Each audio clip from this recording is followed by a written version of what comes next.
Hello दोस्तों, once again welcome to my YouTube channel Karim classes. दोस्तों, active and passive series से related sixth practice exercise में आज आपका स्वागत है। दोस्तों, मुझे पूरी उम्मीद है आप ये वीडियोस देख रहे हैं, समझ रहे हैं और इन वीडियोस से आपको बहुत कुछ सीखने को मिल रहा है। तो चलिए बिना देरी के शुरू करते हैं आज के इस वीडियो को। और आज का हमारा पहला सेंटेंस है, do not hit the poor. जैसा कि ये सेंटेंस इंपेरेटिव सेंटेंस है, क्योंकि मैंने इंपेरेटिव सेंटेंस के बारे में आपको बताया है। इंपेरेटिव सेंटेंस वर्ब की फर्स्ट फॉर्म से स्टार्ट होते हैं और ऐसे सेंटेंसेस जो होते हैं उनके अंदर या तो रिक्वेस्ट की बात होती है या किसी सजेशन की, एडवाइस की या ऑर्डर की बात होती है।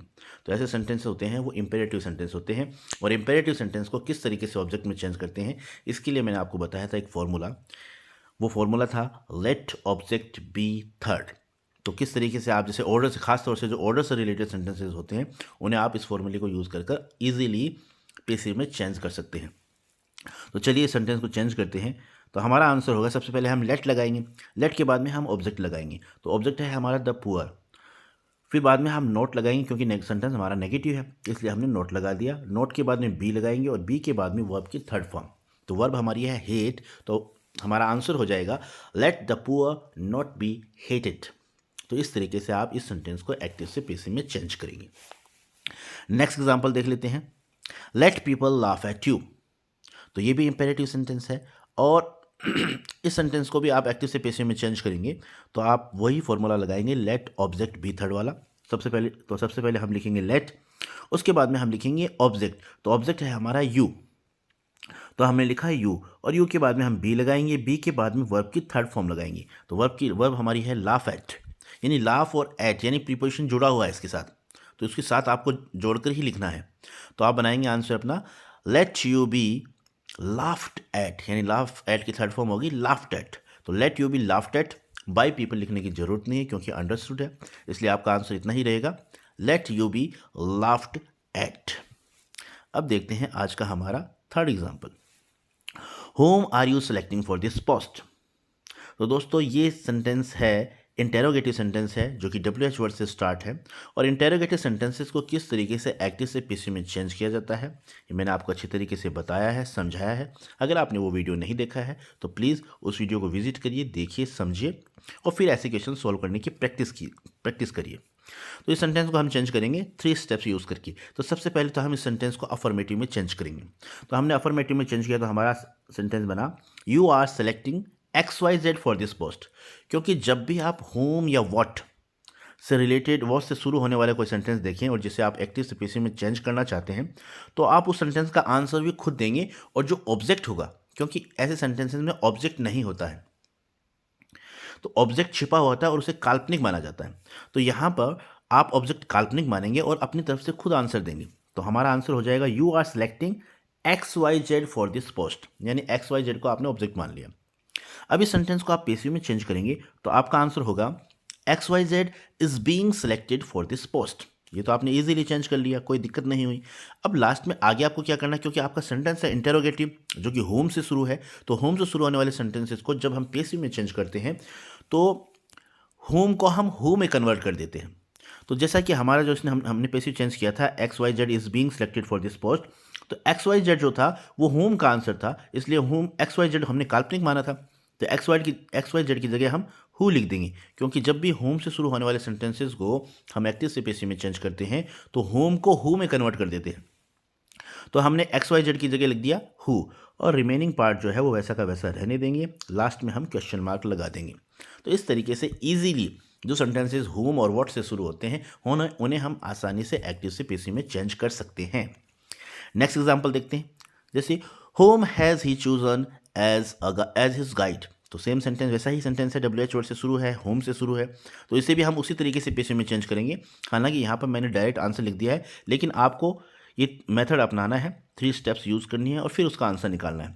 तो सबसे पहले हम इसे अफर्मेटिव में चेंज करेंगे, तो इसका आंसर हम खुद ही देंगे। तो आंसर हो जाएगा ही हैज़ चूजन XYZ, मान लेते हैं XYZ हम काल्पनिक मान लेते हैं, तो he has chosen XYZ as his guide.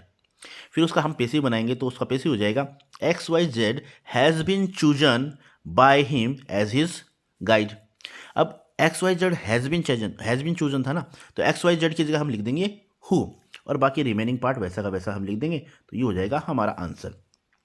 XYZ has been chosen as his guide by him, और लास्ट में हम क्वेश्चन मार्क लगा देंगे। तो बहुत ईजी तरीके से हम ऐसे सेंटेंसेस को एक्टिव से पैसिव में चेंज कर सकते हैं। ज़रूरत है तो थोड़ी सी प्रैक्टिस की, वो आपको करनी पड़ेगी। नेक्स्ट एग्जाम्पल देख लेते हैं। Home does she thing fit for it. तो ये भी WH वर्ड से 3-4 सेंटेंस मैंने लिए ताकि आपकी प्रैक्टिस हो जाए इस ऐसे सेंटेंसेस पे, इसलिए 3-4 सेंटेंस मैंने यहाँ लिए हैं। तो ये सेंटेंस है home does she thing fit for it. तो इसे सबसे पहले आप अफर्मेटिव में चेंज करेंगे, ऑब्जेक्ट है वो काल्पनिक मानेंगे, तो इसका आंसर हम हमारी तरफ से देंगे। तो हम लिखेंगे see things XYZ fit for it. XYZ हमने काल्पनिक आंसर मान लिया, तो हमारा आंसर हुआ see things XYZ fit for it. अब आप उसे पेशियों में चेंज करेंगे, तो पेशियों में चेंज करेंगे तो हो जाएगा XYZ is thought fit for it by हर। अब XYZ की जगह आपको हु लगाना है और रिमेनिंग पार्ट वैसा का वैसा रहने देना है, लास्ट में क्वेश्चन मार्क लगा देंगे। तो इस तरीके से इजीली हम इस सेंटेंस को एक्टिव से पेसिव में चेंज कर पाएंगे। नेक्स्ट एग्जांपल और देख लेते हैं। Whom were you helping then. तो इसे भी आपको सबसे पहले अफर्मेटिव में चेंज करना है, ऑब्जेक्ट आपको काल्पनिक मानना है, तो आप लिखेंगे you were helping XYZ then, यानी XYZ को हमने काल्पनिक मान लिया। अब इसका पेसिव बनाएंगे तो XYZ was being helped then by you. तो XYZ को हमने काल्पनिक मान लिया। अब XYZ की जगह आपको हु लगाना है, क्योंकि हमारा एक्टिव वॉइस का जो सेंटेंस है वो होम से शुरू है, और ये बात आपको याद रखनी है कि जब भी एक्टिव वॉइस का कोई सेंटेंस होम से शुरू हो तो उसे आप जब पेसिव में चेंज करेंगे तो होम को हु में कन्वर्ट कर देंगे। तो हमने यहाँ पर हु लिखा और रिमेनिंग पार्ट वैसा का वैसा आप रहने देंगे, लास्ट में क्वेश्चन मार्क लगा देंगे। तो इस तरीके से आप इस सेंटेंस को एक्टिव से पेसिव में चेंज करेंगे। तो मुझे पूरी उम्मीद है आपने ये जो आज हमने 4 सेंटेंसेस की प्रैक्टिस की है, हालांकि ये चीज़ मैं आपको पहले बता चुका हूँ और आज हमने दोबारा प्रैक्टिस की है, तो ये जो कॉन्सेप्ट है आपको अच्छी तरीके से समझ में आ गई है। अब देखते हैं आज का नेक्स्ट एग्जाम्पल है he told us a strange story. तो दोस्तों ये सेंटेंस है डबल ऑब्जेक्ट वाला। तो डबल ऑब्जेक्ट वाले सेंटेंसेस को किस तरीके से एक्टिव से पेसिव में चेंज करते हैं वो देख लेते हैं। आप इसे डायरेक्ट ऑब्जेक्ट मानकर भी पेसिव में चेंज कर सकते हैं, इनडायरेक्ट ऑब्जेक्ट का यूज़ करके भी पेसिव में चेंज कर सकते हैं। तो सबसे पहले हम इसे जैसे इस सेंटेंस को इनडायरेक्ट ऑब्जेक्ट को यूज़ करके पेसिव में चेंज किया गया है। तो हमारा इनडायरेक्ट ऑब्जेक्ट है अस, तो अस को हम कन्वर्ट कर देंगे वी में। चूंकि पास्ट टेंस है इसलिए वी के साथ लगाएंगे हम वर। तो we were told a strange story by him. तो इस तरीके से इनडायरेक्ट ऑब्जेक्ट को सब्जेक्ट के रूप में यूज़ करके या इनडायरेक्ट ऑब्जेक्ट के माध्यम से हम इस सेंटेंस को पेसिव में चेंज कर सकते हैं। और अगर आप चाहो तो डायरेक्ट ऑब्जेक्ट के माध्यम से भी यानी डायरेक्ट ऑब्जेक्ट को यूज़ करके भी इस सेंटेंस को पेसिव में चेंज कर सकते हैं, और वो ऐसे होगा a strange story was told to us by him. तो इस तरीके से आप डबल ऑब्जेक्ट वाले सेंटेंसेस को एक्टिव से पेसिव में चेंज कर सकते हैं। नेक्स्ट एग्जांपल देख लेते हैं। Our army has defeated the enemy. तो ये प्रेजेंट परफेक्ट टेंस है, सिंपल सा है। इसे पेसिव में चेंज करेंगे तो हमें पता है प्रेजेंट परफेक्ट टेंस को जब हम प्रेजेंट परफेक्ट टेंस के एक्टिव सेंटेंस को जब हम पेसिव में चेंज करते हैं तो हैज़ या हैव के साथ बीन प्लस वर्ब की थर्ड फॉर्म लगाते हैं। तो देखते हैं, सबसे पहले ऑब्जेक्ट को हमने सब्जेक्ट बनाया तो हमारा हो गया द एनिमी। एनिमी के साथ आएगा has been defeated by our army. तो इस तरीके से आप इस सेंटेंस को इजीली एक्टिव से पेसिव में चेंज कर सकते हैं। नेक्स्ट एग्जांपल देखते हैं। You must help your sister. चूंकि मॉडल वाला सेंटेंस है तो मॉडल वाले सेंटेंस को जब भी हम पेसिव में चेंज करते हैं तो हम मॉडल वर्ब के साथ बी लगाते हैं और बी के साथ वर्ब की थर्ड फॉर्म लगाते हैं। तो देखते हैं, ऑब्जेक्ट को हमने सब्जेक्ट बनाया तो योर सिस्टर हो गया। योर सिस्टर के बाद में हमने मस्ट लगाया, मस्ट के बाद में बी लगेगा और बी के बाद में वर्ब की थर्ड फॉर्म लगेगी और लास्ट में बाय यू लगाकर आप इस सेंटेंस को कंप्लीट कर सकते हैं। तो इस तरीके से इजीली आप इस सेंटेंस को यानी मॉडल वर्ब से जो रिलेटेड सेंटेंस हैं उन्हें एक्टिव से पेसिव में चेंज कर सकते हैं। नेक्स्ट एग्जांपल देखते हैं। Somebody has stolen my watch. तो इसको कैसे पेसिव में चेंज करेंगे? ये प्रेजेंट परफेक्ट टेंस का सेंटेंस है, तो इसे पेसिव में चेंज करेंगे तो हमारा आंसर होगा my watch has been stolen. अब यहाँ पर मैंने बाय समबडी नहीं लिखा क्योंकि बाय समबडी जो है वो अनइम्पॉर्टेंट सब्जेक्ट की कैटेगरी में है, यानी नो नीड टू मेंशन है, इसलिए यहाँ इसे लिखने की कोई ज़रूरत नहीं है। आपका आंसर इतना ही रहेगा, my watch has been stolen. अब देखते हैं next example. They have pulled down the old building. तो प्रेजेंट परफेक्ट टेंस है, इसे पेसिव में चेंज करेंगे तो हो जाएगा हमारा answer the old building has been pulled down. ये फ्रेजल वर्ब है, पुल डाउन मतलब गिरा देना। तो इसका आंसर हो गया the old building has been pulled down. By them लिखने की जरूरत नहीं है क्योंकि ये अनइम्पॉर्टेंट सब्जेक्ट की कैटेगरी में आता है। नेक्स्ट एग्जाम्पल देखते हैं। नेक्स्ट एग्जाम्पल ये रहा, I will teach your child. तो ये भी मॉडल वर्ब यानी फ्यूचर का है या मॉडल वर्ब से भी मान सकते हैं आप। तो इस सेंटेंस को पैसिव में चेंज करेंगे तो आपका आंसर हो जाएगा your child will B, teach की थर्ड फॉर्म आ जाएगी टॉट और बाद में बाय मी। तो आंसर होगा your child will be taught by me. ये होगा हमारा आंसर।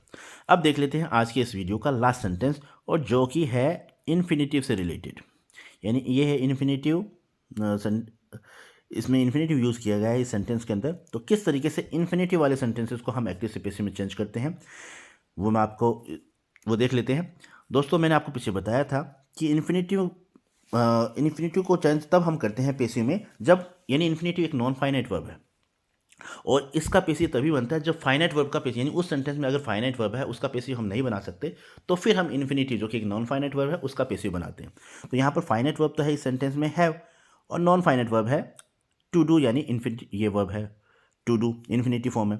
तो यहाँ पर हैव का हम बना नहीं सकते क्योंकि हैव के साथ तो जनरली वर्ब की थर्ड फॉर्म आती है, तो यहाँ पर हम इसका पैसिव नहीं बना सकते, इसलिए हम इन्फिनेटिव का पैसिव बनाएंगे। और इन्फिनेटिव का पैसिव बनाएंगे तो सिंपल सा तरीका है, सबसे पहले ऑब्जेक्ट को सब्जेक्ट बनाएंगे, उसके बाद में चूंकि हमारा सब्जेक्ट सिंगुलर है इसलिए हम यहाँ पर हैज़ लगाएंगे। तो दिस वर्क हैज़, अब टू डू यानी टू प्लस वर्ब की फर्स्ट फॉर्म है, इसे टू बी प्लस वर्ब की थर्ड फॉर्म में कन्वर्ट करना है। तो हमारा आंसर हो जाएगा this work has to be done by me. तो इस तरीके से इन्फिनेटिव से रिलेटेड जो सेंटेंस हैं उन्हें हम एक्टिव से पैसिव में चेंज कर सकते हैं। तो ये था आज का छोटा सा वीडियो, और मुझे पूरी उम्मीद है आपको ये वीडियो पसंद आया होगा। दोस्तों अगर आपको ये वीडियोस पसंद आते हैं तो प्लीज़ प्लीज़ प्लीज़ इन्हें लाइक, शेयर और सब्सक्राइब ज़रूर कर दीजिएगा, क्योंकि आपका एक लाइक, एक शेयर और एक सब्सक्राइब मुझे मोटिवेट करता है। तो जल्दी मुलाकात होगी एक नई वीडियो में नए एक्सरसाइज के साथ। Thank you so much for watching this video. Keep watching, keep learning. Have a nice day.